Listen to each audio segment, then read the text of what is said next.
या ऑनलाईन क्लासमध्ये सर्व बी-ए फर्स्ट इयरच्या विद्यार्थ्यांचं या ठिकाणी स्वागत करतो. विद्यार्थी मित्र आजच्या तासाला आपल्याला आपल्या सिलेबसला सुरुवात करायची आणि सिलेबसमधील पहिल्या चॅप्टरमधील पहिला मुद्दा आहे, की सूक्ष्म अर्थशास्त्राच्या व्याख्या. त्यामध्ये 2 व्याख्या आपल्याला या ठिकाणी सिलेबसला आहेत.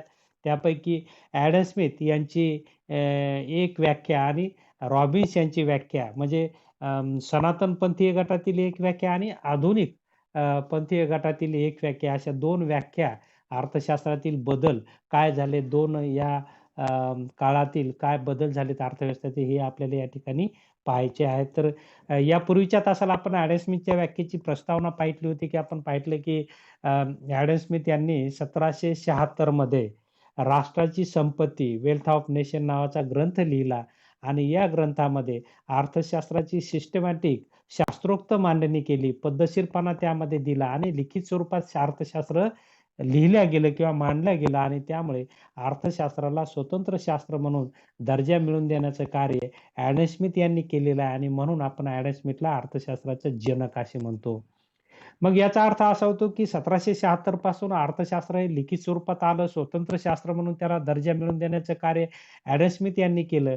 मग पूर्वी अर्थशास्त्र नव्हतं का? ॲडम स्मिथच्या पूर्वी म्हणजे 1776च्या पूर्वी अर्थशास्त्र नव्हतं का? तर होतं. आर्थिक विचार होते, परंतु आपण पाहतो, की लिखित नव्हते आणि लिखाणाचा जेव्हा शोध लागला, जेव्हा आपण पाहतो, की त्यावेळेस अर्थशास्त्र हे राज्यशास्त्राचा भाग होतं, नीतिशास्त्राचा भाग होतं, तत्वज्ञानाचा भाग होतं आणि ते राजे महाराजांच्या पॉलिसीपुरतंच मर्यादित होतं. आपण पाहतो की इसवी सन पूर्व कौटिल्यांनी कौटिल्याचं अर्थशास्त्र नावाचा ग्रंथ लिहिला आणि त्यामध्ये अर्थशास्त्र हा उल्लेख आपल्याला आढळतो. परंतु ते राज्यशास्त्र, नीतिशास्त्र आणि अर्थशास्त्र असं तिन्ही शास्त्र मिळून एकत्रित आणि तेही मर्यादित अर्थशास्त्र होतं. कुठलं मर्यादित? की राज्याचं उत्पन्न काय असावं आणि खर्च काय असावा या अनुषंगाने मार्गदर्शन त्या अ, कौटिल्यांनी त्यामध्ये केलेलं आपल्याला दिसून येतं. त्याचबरोबर नंतर जसजसं काळ विकसित होत गेला, तसतसं आपण पाहतो की लोकांचे व्यवहार बदलत गेले, विचार बदलत गेले आणि ॲडम स्मिथचा काळ म्हणजे 1776 म्हणजे 18व्या शतकाच्या शेवटी आपण पाहतो की इंग्लंडमध्ये औद्योगिक क्रांती झाली आणि लोकांना कामाचा मोबदला पैशाच्या स्वरूपात मिळू लागला. त्यापूर्वी आपण पाहतो की कामाचा मोबदला हा वस्तूच्या स्वरूपात होता किंवा बऱ्याच प्रमाणात मोबदलाही दिला जात नव्हता. आपण पाहतो की सामाजिक परिस्थिती ही मागासलेली होती आणि त्यामुळे लोकांचे फार काही व्यवहार नव्हते. कारण समाज हा मागासलेला होता आणि त्यामुळे आपण पाहतो की त्यामुळे शास्त्र विकसित झालं नाही. नंतर आपण पाहतो की इंग्लंडमध्ये अनुकूल वातावरण असल्यामुळे औद्योगिक क्रांतीला तिथे सुरुवात झाली आणि लोकांना काम मिळू लागलं. कामाचा मोबदला चलनाच्या स्वरूपात मिळू लागला आणि त्यामुळे लोकांच्या उत्पन्नात वाढ होऊ लागली. लोकांच्या उत्पन्नात वाढ झाल्यामुळे वस्तूची मागणी लोक करू लागले आणि त्यातून व्यवहार वाढू लागले आणि म्हणून आपण पाहतो, की लोक कसं वर्तन करतात. म्हणजे लोक आर्थिक व्यवहार करत असताना त्याचं वर्तन कसं होतं, तर या वर्तणुकीचा अभ्यास अर्थशास्त्रामध्ये केला जातो. आपण पाहतो, की व्यक्ती हा कसा असतो, स्वार्थी असतो. म्हणजे कमी पैशामध्ये जास्त वस्तू याव्यात, कमी खर्चामध्ये जास्त वस्तू याव्यात किंवा आपलं हित व्हावं या अनुषंगाने व्यक्ती प्रयत्न करत असतो आणि त्या प्रयत्नातून आपण पाहतो, की तो संपत्तीचा आपल्याकडे जमाव करण्याचा प्रयत्न करतो, संग्रह करण्याचा प्रयत्न करत असतो आणि अशा प्रकारचं वर्तन स्वतःचा स्वार्थ आपण पाहतो. प्रत्येकजण आपण आपला स्वार्थ विक्रेत्याला वाटतं माझ्या वस्तूला किंमत चांगली यावी, ग्राहकांना वाटतं मला स्वस्तात वस्तू मिळावी आणि दोघांच्या समन्वयातून अशी एक किंमत ठरते, की ज्या ठिकाणी दोघांनाही या ठिकाणी आनंद मिळतो किंवा वस्तूचे व्यवहार त्या ठिकाणी होत असतात.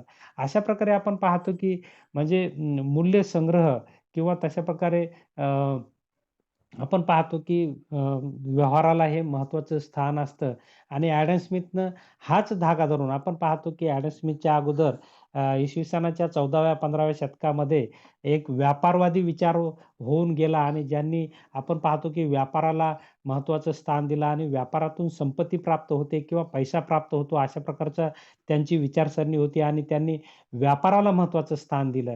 म्हणजे वस्तूची निर्मिती करून ती देशात विकणे किंवा देशात ग्राहक नसेल तर विदेशात जाऊन विकणे. म्हणजे अशा प्रकारचं आंतरराष्ट्रीय बाजार मुक्त असावा, अशा प्रकारची भूमिका म्हणजे एखाद्या राष्ट्राचा जर विकास करायचा असेल, त्याच्याकडे संपत्ती निर्माण करायची असेल, तर तो राष्ट्र चा व्यवहार हा आंतरराष्ट्रीय व्यवहार हा मुक्त असावा, अशा प्रकारे व्यापारसरणी होती, विचारसरणी होती. व्यापारवादाच्या नंतर आपण पाहतो, की निसर्गवाद आला 18व्या शतकाच्या मध्यामध्ये आणि निसर्गवाद हा व्यक्ती स्वातंत्र्य मान्य करणारा होता आणि त्यामुळे आपण पाहतो की हळू-हळू याही विचारधारेमध्ये आर्थिक विचार होते, परंतु ते लिखित नसल्यामुळे आपण पाहतो की अर्थशास्त्राची त्या काळात मांडणी झाली नाही. परंतु हे कार्य म्हणजे जे मागे जे चांगल्या गोष्टी होत्या, त्या गोष्टी घेऊन ॲडम स्मिथ यांनी वेल्थ ऑफ नेशन जे चांगले विचार होते, देशाच्या विकासाला पूरक असे विचार होते, ते पूरक विचारांची जुळवाजुळव करून ॲडम स्मिथ यांनी अर्थशास्त्राची मांडणी केल्याचे आपल्याला दिसून येते. अर्थशास्त्र 1776 मध्ये राष्ट्राची संपत्ती ज्याला आपण वेल्थ ऑफ नेशन हा ग्रंथ ॲडम स्मिथ यांनी लिहिला आणि या ग्रंथामध्ये त्यांनी अर्थशास्त्राची व्याख्या दिलेली आहे. काय व्याख्या केली? अर्थशास्त्र म्हणजे संपत्तीचा अभ्यास करणारं शास्त्र असं म्हटलेलं आहे किंवा अर्थशास्त्र हे राष्ट्रीय संपत्तीचे स्वरूप व निर्मितीच्या कारणांशी संबंधित आहे. अशा प्रकारची त्यांनी व्याख्या केलेली आहे, की आपण पाहतो की म्हणजे त्या काळात लोकांचे व्यवहार मर्यादित असल्यामुळे पैशाला त्यांनी संपत्ती म्हटलेलं आहे. आपण पाहतो की संपत्तीमध्ये मौल्यवान धातू कारण त्या काळात चलनाला खूप मूल्य होतं आणि तशा प्रकारे त्या अनुषंगाने त्याला संपत्ती या दृष्टिकोनातूनच पाहिलं जातं. कारण आपण पाहतो, की ज्याच्याकडे संपत्ती जास्त त्याची समाजामध्ये प्रतिष्ठा जास्त किंवा ज्या राष्ट्राकडे पैसा जास्त, अशा प्रकारची संपत्ती जास्त, त्या राष्ट्राचा दबदबा आंतरराष्ट्रीय पातळीवर असतो किंवा तशा प्रकारचं त्याला मुक्त व्यापाराला एक पूरक स्थिती त्या ठिकाणी निर्माण होते आणि म्हणून संपत्तीच्या निर्मितीचा अभ्यास करणाऱ्या शास्त्राला त्यांनी अर्थशास्त्र असं म्हटलेलं आहे. मग संपत्तीची निर्मिती कशी होते? आपण पाहतो की मग ते उत्पादनातून होत असते. मग पहा ॲडम स्मिथ यांनी म्हटले की वस्तूमध्ये उपयोगिता निर्माण करणे म्हणजेच आपण पाहतो की उत्पादन त्याला म्हटलेलं आहे आणि उत्पादनातून पहा नैसर्गिक साधनांवर प्रक्रिया केली जाते आणि प्रक्रिया करून जी वस्तू निर्माण होते त्याला आपण उत्पादन असं म्हणतो, की संपत्ती निर्माण करण्यामध्ये उत्पादन आलं, उपभोग आला आणि विनिमय आला. विनिमय म्हणजे त्याचं वाटप आलं. वितरण ज्याला आपण डिस्ट्रिब्युशन असं म्हणतो, की वस्तूची निर्मिती कोणी एक करत नाही, तर उत्पादनाचे घटक सगळे मिळून करतात आणि जे उत्पन्न येतं ते सगळे वाटप करून घेतात आणि या वाटपाच्या विचाराला वितरण असं म्हटलं जातं, की अशा प्रकारे अर्थव्यवस्थेमध्ये उत्पादन, उपभोग आणि वितरण हे एकंदरीत आपण पाहतो, की संपत्तीच्या निर्मितीच्या घटकाशी किंवा प्रक्रियेशी हे संबंधित आहेत आणि यांचा अभ्यास म्हणजेच संपत्तीच्या निर्मितीचा अभ्यास आपण पाहतो, की मग अशा प्रकारे संपत्ती जर निर्माण करायची असेल, म्हणजे संपत्ती कुठून निर्माण होते? या उत्पादनाच्या घटकाकडून संपत्ती निर्माण होते. उत्पादनाचे घटक काय करतात? नैसर्गिक साधनांवर प्रक्रिया करतात. नैसर्गिक साधनांमध्ये उपयोगिता निर्माण करतात. जसे की आपण पाहतो, की झाड आहे, झाडाचं लाकूड आहे. लाकूड आपण जसाच तसा उपयोग करत नाही. तर लाकडावर आपण प्रक्रिया करतो. आपल्याला पाहिजे तर टेबल बनवतो, आपल्याला पाहिजे तसा खुर्ची बनवतो, आपल्याला पाहिजे तसं घर बनवतो. म्हणजे त्याच्यामध्ये उपयोगिता निर्माण करतो आणि उपयोगिता जर निर्माण केली, तर वस्तूला किंमत चांगली प्राप्त होते. बरोबर आहे? म्हणजे नैसर्गिक वस्तू वापरण्यापेक्षा त्याच्यावर प्रक्रिया करून आपण जर संस्कार करून जर वस्तू वापरली, तर त्याच्यामध्ये उपयोगिता जास्त होते आणि त्याची किंमत जास्त मिळते आणि ही किंमत म्हणजे संपत्ती असं ॲडम स्मिथ यांनी म्हटलेलं आहे. म्हणजे अशा प्रकारची म्हणजे अर्थव्यवस्थेमध्ये उत्पादन निर्माण झालं पाहिजे. म्हणजे उत्पादन आपण पाहतो, की संपत्ती जर निर्माण करायची असेल, तर उत्पादनाची प्रक्रिया देशांमध्ये वाढली पाहिजे. उत्पादन आपण पाहतो, की कमी खर्चामध्ये झालं पाहिजे. कमी खर्चामध्ये उत्पादन झालं, तर वस्तूची किंमत कमी होते आणि किंमत कमीमुळे मागणी वाढते. मागणी वाढल्यामुळे आंतरराष्ट्रीय पातळीवरील निर्यात वाढते आणि निर्यातीतून संपत्ती मिळते. अशा प्रकारचा विचार यांचा असलेला आपल्याला दिसून येतो आणि म्हणून ॲडम स्मिथ असं म्हणतात, की अर्थशास्त्र हे संपत्तीच्या निर्मितीचा अभ्यास करतं. म्हणजे संपत्तीचा अभ्यास करणारं शास्त्र या अनुषंगाने ॲडम स्मिथची व्याख्या असलेली आपल्याला दिसून येते. या व्याख्येमध्ये अर्थशास्त्राचा आणि संपत्तीचा अप्रत्यक्ष संबंध त्यांनी जोडलेला आहे. त्यांच्या मते अर्थशास्त्र हे संपत्ती जमा कशी करावी, ती खर्च कशी करावी याचे ज्ञान लोकांना देते. म्हणून ते कलाही आहे. अर्थशास्त्र हे कला देखील आहे. ॲडम स्मिथच्या मते अर्थशास्त्र विषयाला त्यांनी स्वतंत्र स्थान प्राप्त करून दिलं. त्यामुळे आपण पाहतो की ॲडम स्मिथला अर्थशास्त्राचा जनक असे म्हणतात. राष्ट्राच्या संपत्तीचे स्वरूप आणि तिच्या उत्पत्तीची कारणे आणि मीमांसा या ग्रंथामध्ये त्यांनी उपभोग, उत्पादन, विनिमय, पैसा, कर, आंतरराष्ट्रीय व्यापार इत्यादी संबंधी विवेचन करून विषयाला स्वतंत्र दर्जा प्राप्त करून देण्याचं कार्य ॲडम स्मिथ यांनी केलेलं आपल्याला दिसून येतं. आपण पाहतो की ॲडम स्मिथ हे इंग्लंडमधील आहेत. इंग्लंडमधील औद्योगिक क्रांती इंग्लंडमध्ये सुरुवात झाली कारण तिथं पोषक वातावरण होतं, व्यक्ती स्वातंत्र्य होतं. आपण पाहतो की तिथं शिक्षण होतं आणि त्यामुळे लोक शिकले आणि शोध लावला आणि शोध लावून आपण पाहतो की वस्तूची निर्मिती हे यंत्रावर करू लागले आणि यंत्राच्या सहाय्याने वस्तूची निर्मिती केली की आपण पाहिलं की उत्पादन वाढीचा वेग वाढला. म्हणजे संपत्ती कुठून मिळते? वस्तूच्या निर्मितीतून. वस्तूची निर्मिती कशावर केली पाहिजे?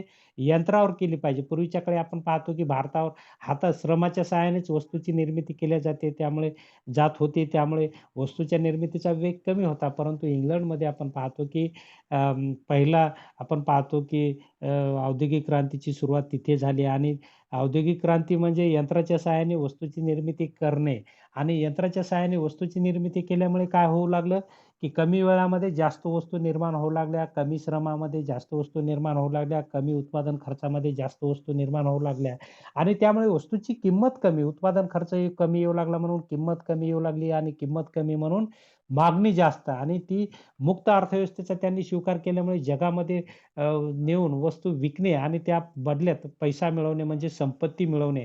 अशा प्रकारे म्हणजे उत्पादनाची प्रक्रिया आणि त्यातून मिळणारा पैसा अशा प्रकारचं शास्त्र किंवा अशा प्रकारचे व्यवहार लोकांचे कसे असतात, लोकांना कोणती वस्तू आवडते, कशी आवडते, त्याच्या किमती काय असाव्यात, या बाबतीतली सगळी चर्चा ॲडम स्मिथच्या या व्याख्येमध्ये असलेली आपल्याला दिसून येते. ॲडम स्मिथने लोकांच्या राहणीमानाबद्दल कसा बदल झाला या विचाराने इंग्लंडमध्ये प्रगती झालेली आपल्याला दिसून येते. त्यामुळे साधारणपणे आपण पाहतो की संपत्ती मिळवणे हा मुख्य ॲडम स्मिथच्या व्याख्येची काही वैशिष्ट्ये या ठिकाणी आपल्याला पाहायला मिळतात. त्यामध्ये पहिलं वैशिष्ट्य आहे की ॲडम स्मिथची व्याख्या ही संपत्तीचा अभ्यास करते. संपत्ती म्हणजे ज्याला समाज मान्यता असते, जिचा संग्रह करता येतो, जिच्यामध्ये उपयोगिता असते, जिला कायद्याने मान्यता असते, त्या गोष्टीला आपण संपत्ती असं म्हणतो. आणि संपत्तीमध्ये तरलता असते. तरलता म्हणजे पाहिजे तेव्हा तिचं आपल्याला उपयोग करून घेता येतो. अशा वस्तूला संपत्ती असं म्हटलेलं आहे. संपत्ती म्हणजेच पैसा, संपत्ती म्हणजेच मौल्यवान धातू आणि आपण पाहतो की यामध्ये प्रतिष्ठा होते आणि ती मिळवून देण्याचं कार्य. आपण पाहतो की ज्या राष्ट्राकडे अशा प्रकारची संपत्ती जास्त त्याचा आंतरराष्ट्रीय पातळीवर दबदबा असतो किंवा एक वजन असतं आणि त्याचे फायदे राष्ट्राच्या विकासाला होत असतात. आणि म्हणून राष्ट्राचा विकास करायचा असेल, तर राष्ट्राच्या संपत्तीत वाढ झाली पाहिजे आणि राष्ट्राची संपत्ती कशी वाढवायची, हे त्यांच्या व्याख्येच्या वैशिष्ट्यामध्ये आपल्याला पाहता येतं. तर पहिला वैशिष्ट्याचा मुद्दा आपल्याला सांगता येईल, की ॲडम स्मिथची व्याख्या संपत्तीच्या निर्मितीचा अभ्यास करते. हे पहिलं वैशिष्ट्य आपल्याला सांगता येईल. मग संपत्तीची निर्मिती कशी? उत्पादनातून सुरुवात होते आणि उत्पादन हे यंत्रावर होतं आणि कमी उत्पादन खर्चामध्ये गुणवत्तायुक्त वस्तू निर्माण केली, तर त्याला चांगली किंमत मिळते. चांगली किंमत आपण पाहतो चांगल्या वस्तूला जास्त मागणी येते कमी किमतीमध्ये आणि जास्त मागणी वाढली तर नफा जास्त होतो आणि त्यातून संपत्ती प्राप्त होते. अशा प्रकारे संपत्तीचा अभ्यास करणारी ही एक व्याख्या ॲडम स्मिथ यांनी मांडलेली आपल्याला दिसून येते. दुसरं ॲडम स्मिथच्या व्याख्येचं वैशिष्ट्य आहे, की ॲडम स्मिथने संपत्ती निर्माण करण्यासाठी श्रम विभागणी करावी. म्हणजे वस्तूच्या निर्मितीमध्ये श्रम विभागणीचा वापर करावा अशा प्रकारे उपाय सांगितलेला आहे. आपण पाहतो, की वस्तूची निर्मिती होत असताना एकाच व्यक्तीने करण्यापेक्षा त्या वस्तूच्या निर्मितीवर ज्या टप्पे आहेत किंवा प्रक्रिया आहेत, त्या प्रत्येक टप्प्यावर स्वतंत्र माणसाची जर नियुक्ती केली, तर याला श्रमाची विभागणी असं म्हणतात आणि त्यामुळे श्रम विभागणीमुळे उत्पादन प्रक्रियेचा वेग वाढतो, वस्तूची गुणवत्ता वाढते, वेळेचा बचत होतो, उत्पादन खर्च कमी येतो आणि उत्पादन खर्च कमी म्हणून किंमत कमी होते आणि किंमत कमी म्हणून मागणी जास्त म्हणून वस्तूची विक्री जास्त म्हणून नफा जास्त आणि नफा जास्त म्हणून संपत्ती जास्त. अशा प्रकारे ॲडम स्मिथ यांनी संपत्ती जर राष्ट्राला उभी करायची असेल, निर्माण करायची असेल किंवा मिळवायची असेल, तर उत्पादन प्रक्रियेमध्ये श्रम विभागणीचा वापर झाला पाहिजे. अशा प्रकारे हे एक वैशिष्ट्य ॲडम स्मिथच्या व्याख्येचं आपल्याला सांगता येईल. ॲडम स्मिथच्या व्याख्येचं दुसरं आणखी एक वैशिष्ट्य आपल्याला सांगता येईल, की विशेषीकरण हे एक वैशिष्ट्य त्यांनी सांगितलेलं आहे, की म्हणजे केवळ श्रमशक्तीच्या सहाय्याने वस्तूची निर्मिती न करता त्यामध्ये यंत्राचा वापर करणे आणि यंत्रामध्ये पुन्हा संशोधन करणे. जसं की आपण पाहतो की श्रम विभागणीमुळे मध्ये एकच काम एका व्यक्तीकडे दिलं जातं आणि एकच काम एक व्यक्ती करत असल्यामुळे त्याच्यामध्ये त्याचं कौशल्य निर्माण होतं. त्याच्यामध्ये त्याची दृष्टी निर्माण होते. त्याच्यामध्ये त्याला बारकावे लक्षात येतात, की हे काम असं केलं तर ते काम तसं केलं तर आणि त्यातून संशोधन होतं आणि संशोधनातून आपण पाहतो, की विशेषीकरण घडून येत असतं. म्हणजे विशेषीकरण म्हणजे नाविन्य आणणे आणि नाविन्य आणल्यामुळे आपण पाहतो, की वस्तूचा गुणवत्ता वाढते, वस्तूचा दर्जा वाढतो आणि गुणवत्तायुक्त वस्तूला अर्थव्यवस्थेमध्ये मागणी येते, जगामध्ये मागणी येते आणि मागणीतून आपण पाहतो, की मोठ्या फार प्रमाणात संपत्ती प्राप्त करता येते. म्हणजे वस्तूची निर्मितीमध्ये श्रम विभागणी आणि विशेषीकरणाचा वापर झाला तर संपत्ती प्राप्त करता येते, असं ॲडम स्मिथला म्हणायचं होतं किंवा ॲडम स्मिथची व्याख्या या पद्धतीने अभ्यास करते. हे एक तिसरं वैशिष्ट्य म्हणजे विशेषीकरण हे एक तिसरं वैशिष्ट्य आपल्याला सांगता येईल. त्यानंतर चौथं ॲडम स्मिथच्या व्याख्येचं वैशिष्ट्य सांगता येईल, की मुक्त व्यापार असावा अशा प्रकारचं धोरण, आंतरराष्ट्रीय पातळीवर मुक्त व्यापार असावा अशा प्रकारचं धोरण ॲडम स्मिथनं स्वीकारलेलं होतं. निरहस्तक्षेपित व्यवस्था त्यांना अपेक्षित होती. कारण आपण पाहतो की हस्तक्षेप झाला तर काय होतात, मर्यादा येतात. आपण पाहतो की मग अर्थव्यवस्थेमध्ये झालेलं उत्पादन विक्री झालं तरच त्याला अर्थ असतो आणि अर्थव्यवस्था जर बंदिस्त असेल आणि देशात जर त्याची विक्री होत नसेल आणि उत्पादन जर अत्युत्पादन होऊन जागेवरच ते ठप्प होत असेल, तर त्यापेक्षा मुक्त व्यापार जर ठेवला, तर मुक्त व्यापारामध्ये एक्सेस जे उत्पादन असतं ते इतर देशांमध्ये नेऊन चांगल्या किमतीला विकता येईल आणि त्याची मागणी जर वाढली, तर त्यातून संपत्ती प्राप्त करता येते. अशा प्रकारचा विचार ॲडम स्मिथचा होता. म्हणजे म्हणजे अर्थव्यवस्थेला विकसित करायचा असेल, एखाद्या राष्ट्राला श्रीमंत करायचं असेल, एखाद्या राष्ट्राला संपत्ती मिळवायची असेल, तर त्याची अर्थव्यवस्था कशी पाहिजे? निरहस्तक्षेपित पाहिजे. मुक्त अर्थव्यवस्थेचं धोरण त्यांनी स्वीकारलं पाहिजे. जेणेकरून मुक्त अर्थव्यवस्थेतून आपण पाहतो, की बाजारपेठेचा विस्तार होतो. बाजारपेठ उपलब्ध होते आणि बाजारपेठ जेवढी जास्त, तेवढी संपत्ती जास्त मिळते, नफा जास्त मिळतो, वस्तूला मागणी जास्त येते आणि त्यामुळे अर्थव्यवस्थेचा विकास होतो किंवा राष्ट्र हे श्रीमंत होतं. म्हणून राष्ट्राला जर श्रीमंत करायचं असेल किंवा संपत्ती मिळवायची असेल, तर राष्ट्राची अर्थव्यवस्था कशी असली पाहिजे? निरहस्तक्षेपित असली पाहिजे, मुक्त अर्थव्यवस्था असली पाहिजे. असं ॲडम स्मिथच्या व्याख्येचं हे एक चौथं वैशिष्ट्य आपल्याला सांगता येईल. त्यानंतर ॲडम स्मिथ यांनी संपत्तीला साध्य म्हटलेलं आहे. आपण पाहतो की संपत्ती त्या काळात आपण पाहतो की लोकांचे मर्यादित व्यवहार होते आणि पैशाला खूप महत्त्वाचं स्थान होतं. पैसा लोकांना पाहायला मिळत नव्हता आणि म्हणून पैसा मिळवणं हे मुख्य उद्देश ॲडम स्मिथच्या अर्थशास्त्राचा किंवा ॲडम स्मिथच्या विचाराचा मुख्य उद्देश असलेला आपल्याला दिसून येतो. कारण ज्याच्याकडे पैसा त्याची सत्ता अशा प्रकारचं धोरण त्यावेळेस असलेलं आपल्याला दिसून येतं आणि म्हणून पैसा साध्य करणे हा साध्य म्हणून त्याचं मुख्य वापर झालेला आपल्याला दिसून येतो, की संपत्ती मिळवणे हे मुख्य साध्य त्यांनी म्हटलं होतं, की व्यक्तीच्या जीवनामध्ये सर्वात जास्त महत्त्व त्यांनी संपत्तीला दिलं आणि संपत्ती जेवढी मिळवता येईल तेवढी मिळवण्याचा प्रयत्न म्हणजे अशा प्रकारे साध्य म्हणून त्यांनी संपत्तीकडे पाहिटलेलं आहे आणि त्या अनुषंगाने आपण पाहतो हे एक वैशिष्ट्य अर्थशास्त्राचं आपल्याला दिसून येतं. त्यानंतर ॲडम स्मिथची व्याख्या उत्पादनाच्या निर्मितीचा अभ्यास करते, त्याच्या स्वरूपाचा अभ्यास करते. आपण पाहतो की उत्पादनाची निर्मिती ही उत्पादनाच्या घटकाकडून झाली पाहिजे. उत्पादनाच्या घटकामध्ये श्रमविभागणीचा वापर झाला पाहिजे, विशेषीकरणाचा वापर झाला पाहिजे आणि त्यामुळे त्या यंत्राचा वापर झाला पाहिजे. त्यामुळे वस्तूची निर्मिती ही वेगाने होते, कमी वेळात वेळेची बचत होते, उत्पादन खर्च कमी येतो आणि त्यामुळे वस्तूची किंमत कमी होते आणि वस्तूची किंमत कमी म्हणून मागणी जास्त येते आणि मागणी जास्त म्हणून नफा जास्त आणि नफा जास्त म्हणून संपत्ती जास्त. अशा प्रकारे उत्पादनाच्या निर्मितीचा अभ्यास करणारी ही व्याख्या असलेली आपल्याला पाहावयास मिळते. त्याचबरोबर वितरणाचाही अभ्यास करते, की मोबदले कसे असावेत, उत्पादन घटकाचे मोबदले कसे असावेत, याचाही अभ्यास ॲडम स्मिथची व्याख्या करते किंवा ॲडम स्मिथनं केलेला आहे. आपण पाहतो, की वस्तूची निर्मिती ही उत्पादनाच्या घटकापासून होते. पहा उत्पादनाचे घटक 4 आहेत. भूमी, श्रम, भांडवल आणि संयोजक. यांचं वितरण म्हणजे यांचे मोबदले. पहा भूमीला कोणता मोबदला मिळतो? भूमीला खंड मिळतो. त्यानंतर श्रमाला वेतन मिळतं, भांडवलाला व्याज मिळतं आणि संयोजकाला नफा मिळत असतो. म्हणजे खंड, वेतन, व्याज आणि नफा हे वितरणाचे मोबदले आहेत. बरोबर आहे. हे मोबदले आहेत, उत्पादन घटकाचे मोबदले आहेत आणि याचं वाटप कसं ठरावं जेणेकरून संपत्ती देशाच्या राष्ट्राच्या संपत्तीमध्ये वाढ होईल. आपण पाहतो की त्या काळामध्ये लोकांच्या गरजा मर्यादित होत्या आणि त्यामुळे ॲडम स्मिथनं असं म्हटलं की श्रमिकाचं वेतन हे उदरनिर्वाह एवढंच असलं पाहिजे. कारण वेतन जास्त तर मग उत्पादन खर्च जास्त तर वस्तूची किंमत जास्त आणि वस्तूची किंमत जास्त तर मागणी कमी. मागणी कमी तर संपत्ती कमी येईल आणि म्हणून ॲडम स्मिथनं उत्पादन घटकांचे मोबदले हे कमी असावेत असं त्यांनी म्हटलेलं आहे. राष्ट्राच्या संपत्तीत वाढ करायची असेल तर उत्पादन घटकाची म्हणजे श्रमाचा मोबदला कमी असला पाहिजे, भूमीचा मोबदला कमी असला पाहिजे, भांडवलाचा मोबदला कमी असला पाहिजे आणि म्हणून हे सगळे मोबदले जर कमी असतील तर वस्तूची किंमत, उत्पादन खर्च कमी येईल, उत्पादन खर्च कमी तर किंमत कमी राहील आणि किंमत कमी तर मागणी जास्त आणि मागणी जास्त तर संपत्ती जास्त मिळेल. अशा प्रकारे वितरणाचाही अभ्यास ॲडम स्मिथची व्याख्या करते आपल्याला असं सांगता येईल. त्याचबरोबर उपभोगाचाही अभ्यास थोडक्यात केलेला आहे. तेवढा ॲडम स्मिथची व्याख्या उपभोगाचा अभ्यास करत नाही. परंतु मागणीच्या अनुषंगाने आपल्याला या ठिकाणी उपभोगाचाही समावेश करता येईल, की हे एक वैशिष्ट्य ॲडम स्मिथच्या या व्याख्येचं असलेलं दिसून येतं.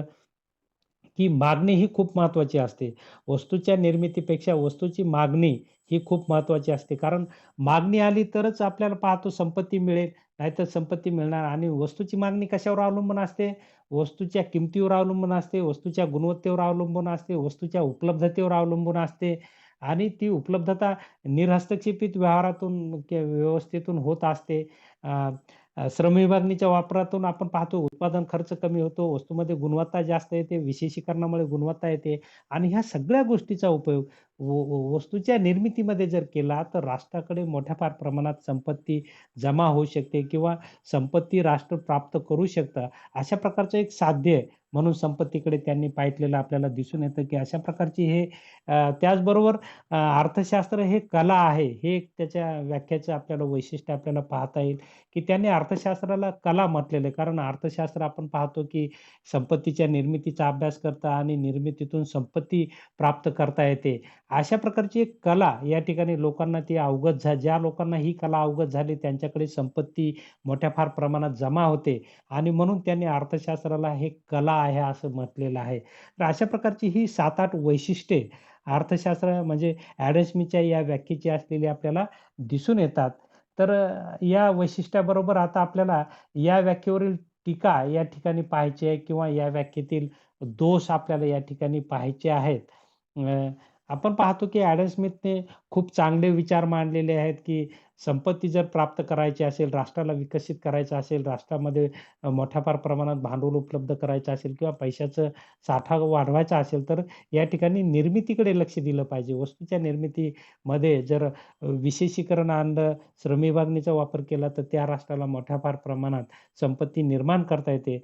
म्हणजे अशा प्रकारे संपत्ती निर्माण करणे हे साध्य त्यांनी म्हटलेलं आहे. तर ह्या विचारांवर पुढे आपण पाहतो, की नंतरच्या काळामध्ये म्हणजे नवसनातनवाद्यांनी आपण पाहतो, की यावर टीका केली. ॲडम स्मिथचे विचार आपण पाहतो, की 1776 ते 1890 पर्यंत म्हणजे साधारणपणे 100-125 वर्ष जगावर राज्य करत होते. ॲडम स्मिथच्या विचाराचं अनुकरण केला जाऊन आपण पाहतो, की युरोपातील राष्ट्रांनी मोठ्या फार प्रमाणात संपत्ती मिळवलेली आहे. अ, हा ॲडम स्मिथच्या विचारांचा विजय असलेला आपल्याला या ठिकाणी दिसून येतो. परंतु काळाच्या ओघात आपण पाहतो, नंतर औद्योगिक क्रांतीने वेग घेतला आणि लोकांच्या म्हणजे देशाच्या उत्पादनाबरोबरच लोकांच्या कल्याणाचा विचार होऊ लागला. आपण पाहतो, की ॲडम स्मिथच्या विचारांमध्ये लोकांच्या कल्याणाचा फार काही विचार झालेला नाही. लोकांच्या हिताचा विचार झालेला नाही. त्यांनी असं म्हटलेलं आहे, की श्रमिक जेवढं त्याग करतील, तेवढ्या त्यागातून तेवढ्या कष्टातून राष्ट्राची संपत्ती उभी राहते, असं त्यांनी म्हटलं होतं. म्हणजे श्रमाचा मोबदला कमी असावा, उत्पादन घटकाचे मोबदले कमी असावेत, ही भूमिका ॲडम स्मिथची होती. परंतु यावर नंतर टीका झाली.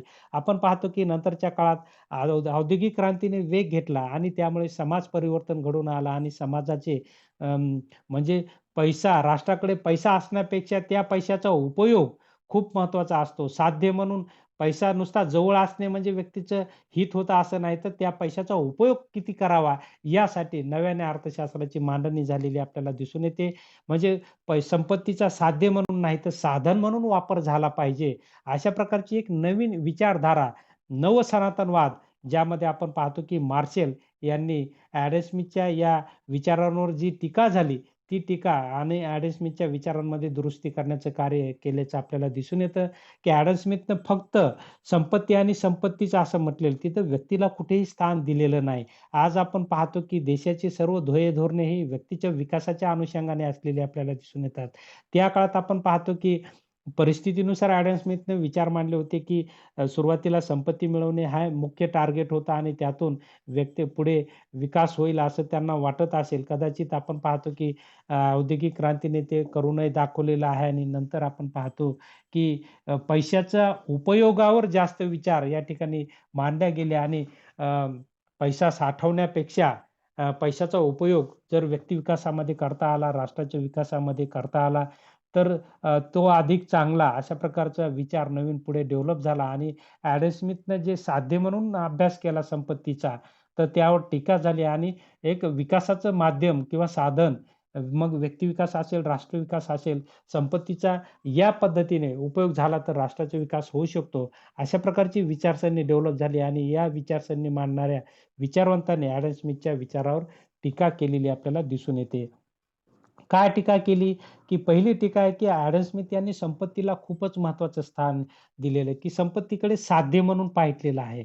आपण पाहतो, की नुसतं पैसा जवळ असला म्हणून आपल्याला आनंद मिळतो किंवा आपल्या गरजा पूर्ण होतात का? जसं की खूप भूक लागली आणि आपण शेतात आहोत आणि खिशात पैसे आहेत पण भाकरी नाही. तर आपल्याला पैसा खाता येतो का? नाही. तर पैशाच्या सहाय्याने वस्तू उपयोग करून घेणे, आपला उपभोग वाढवणे किंवा गरजा पूर्ण करणे हा विकासाचा मार्ग आहे.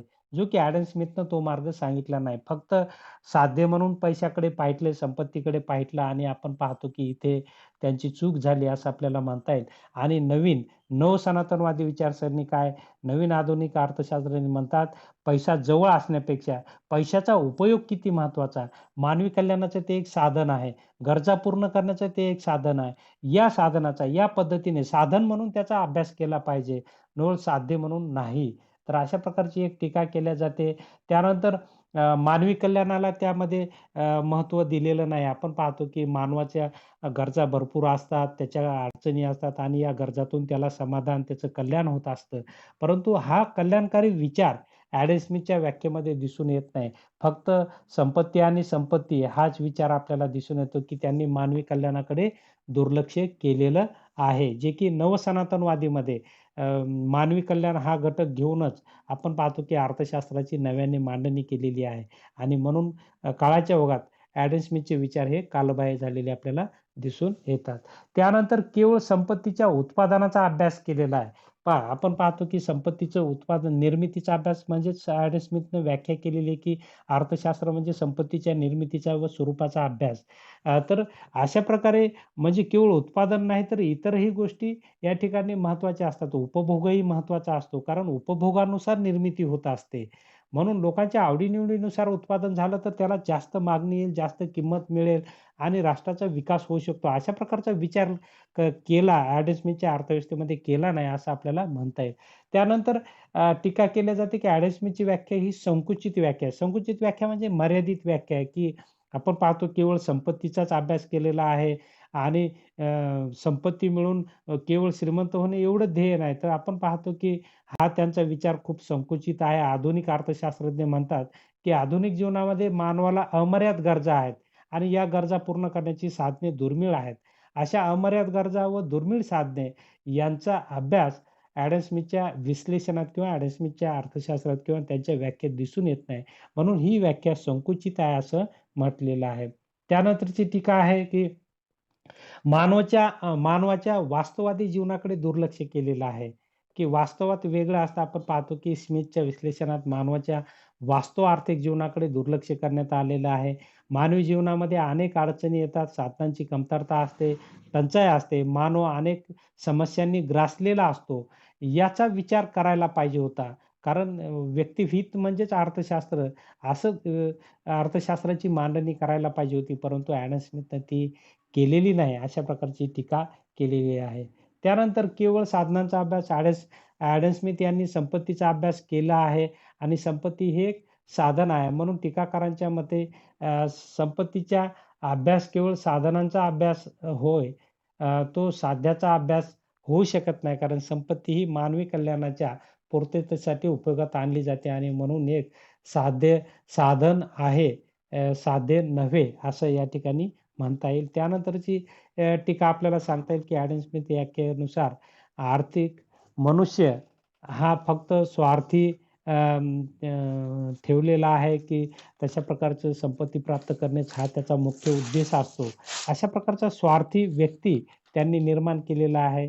त्यामध्ये दया, धर्म, प्रेम इत्यादी यांची उपेक्षा झालेली आपल्याला दिसून येते किंवा याची नोंद त्या ठिकाणी झालेली नाही. त्यानंतरची टीका केली जाते, की भौतिक कल्याणाला दुय्यम स्थान त्यांनी दिलेलं आहे. आपण पाहतो, की आज व्यक्तिविकास हा भौतिक कल्याणामध्येच मोजला जातो. जेवढ्या भौतिक गरजा त्याच्या पूर्ण होतील, तेवढा व्यक्तिविकास हा मानला जातो आणि ॲडम स्मिथने ह्या गोष्टीकडे दुर्लक्ष केलेलं आहे. आणि म्हणून आपण पाहतो, की लोकांच्या भौतिक गरजा पूर्ण होणे म्हणजेच आर्थिक विकास होणे, असं जे आज म्हटलं जातं, जे ॲडम स्मिथनं विचारात घेतलेलं नाही. तर अशा प्रकारच्या अनेक टीका या ॲडम स्मिथच्या व्याख्येवर केल्या जातात. तर या अनुषंगाने ॲडम स्मिथची व्याख्येवर जरी काही टीका होत असल्या, तरी आपण पाहतो की तत्कालीन परिस्थितीमध्ये ॲडम स्मिथची व्याख्या ही फार उपयुक्त होती. कारण त्यांनी उत्पादनाच्या निर्मितीचा अभ्यास केलेला, की उत्पादन कसं घ्यायचं, कुठे घ्यायचं, किती घ्यायचं आणि कोणत्या वस्तूचं उत्पादन घ्यायचं, हे सर्व राष्ट्राच्या संपत्तीच्या अनुषंगाने त्यांनी त्या ठिकाणी तशा प्रकारची विचारधारा मांडलेली आहे आणि ती एक औद्योगिक क्रांतीला अशी पूरक अशी विचारधारा असलेली आपल्याला दिसून येते आणि म्हणून त्या काळात ॲडम स्मिथच्या व्याख्येचं महत्त्व किंवा अर्थशास्त्राचं महत्त्व होतं असं आपल्याला म्हणता येईल. थोडक्यात ही महत्त्वपूर्ण व्याख्या ॲडम स्मिथनं मांडून अर्थशास्त्रामध्ये फार मोठं योगदान दिलेलं आहे. म्हणून ॲडम स्मिथला अर्थशास्त्राचा जनक असे म्हणतात आणि सुटसुटीत व्याख्या केली, की अर्थशास्त्र म्हणजे संपत्तीचा अभ्यास करणारं शास्त्र. अशा प्रकारे सुटसुटीत व्याख्या ॲडम स्मिथनं दिलेली आपल्याला दिसून येते आणि म्हणून ॲडम स्मिथ आणि अर्थशास्त्र यांचं योगदान अर्थशास्त्राच्या विकासातील योजना हे खूप मोठं आहे. म्हणून त्यांना अर्थशास्त्राचे पितामह किंवा जनक असे म्हणतात. तर या ठिकाणी आपण थांबूया. या तासाला आपण उपलब्ध झालात त्याबद्दल आपले आभार व्यक्त करतो आणि या ठिकाणी थांबतो. धन्यवाद.